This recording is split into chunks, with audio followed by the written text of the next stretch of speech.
Salut à tous. Abonne-toi et mate la suite de l'actualité sur ta chaîne car le gouvernement malien annonce dans un communiqué qu'une attaque terroriste au véhicule piégé perpétrée contre un poste des forces armées maliennes, FAMA, à Mondoro, dans le cercle de Douanza, a fait un bilan de 27 militaires tués, 33 blessés dont 21 graves et 7 portés disparus.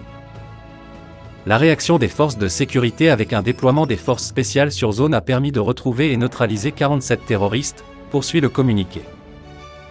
Une seconde mission assurée par les FAMA dans l'après-midi a permis également de neutraliser 23 terroristes. Ce qui porte le bilan à 70 terroristes neutralisés par les FAMA. Dans un communiqué, le gouvernement affirme que les forces armées maliennes ont neutralisé 47 terroristes et 27 soldats sont morts dans la même attaque contre le poste de sécurité de Mondoro ce vendredi. Le gouvernement de la République du Mali porte à la connaissance de l'opinion nationale et internationale que les forces armées maliennes FAMA du poste de sécurité de Mondoro dans le cercle de Douanza ont vigoureusement réagi à une attaque complexe avec de véhicules piégés dans la matinée du vendredi 4 mars 2022 aux environs de 5h30. Le ratissage des forces spéciales immédiatement déployées sur zone a permis de retrouver et de neutraliser 47 terroristes dans la matinée contre un bilan provisoire ami de 27 morts, 33 blessés dont 21 graves évacués sur Sevar, 07 portés disparus et des dégâts matériels. En début d'après-midi, les FAMA ont poursuivi leur ratissage sur les sanctuaires terroristes en neutralisant 27 terroristes. Le gouvernement du Mali présente ses sincères condoléances aux familles endeuillées des vaillants soldats ayant perdu la vie dans le noble combat de présentation de la paix et de la quiétude des paisibles citoyens de notre pays.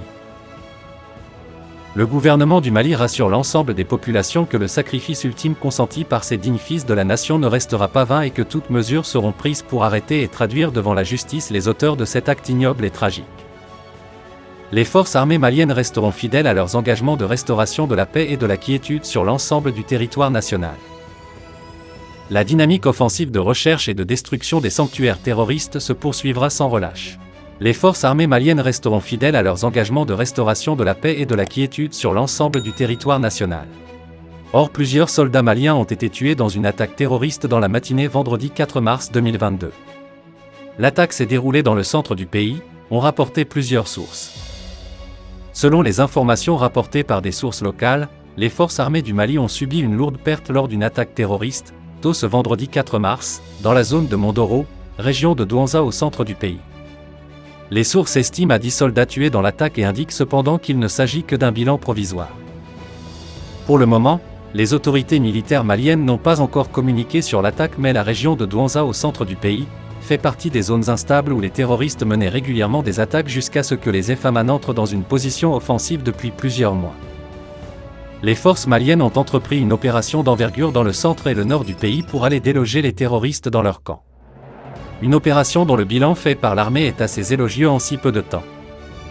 Le pays est tourmenté par une insurrection djihadiste qui a occupé près de 80% du territoire.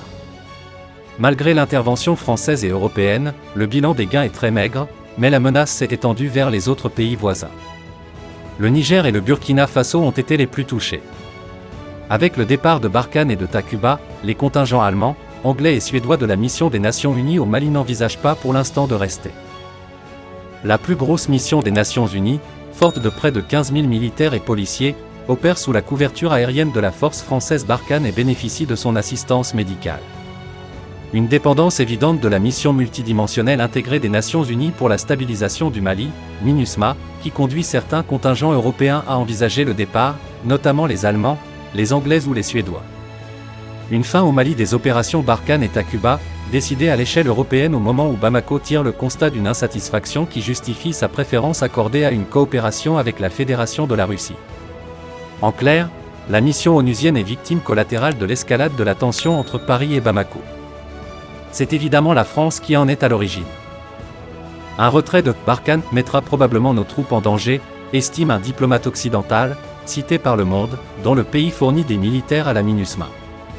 La sécurité de nos troupes et, par conséquent, leur capacité à opérer, sont essentielles, ajoute cette source sous couvert de l'anonymat. L'atmosphère était pesante le 17 février dernier, dans les couloirs du siège des Nations Unies, à New York. Inquiétude et incertaine se bousculent sur les visages des représentants des pays membres du Conseil de sécurité qui prennent part aux discussions sur l'avenir des casques bleus au Mali.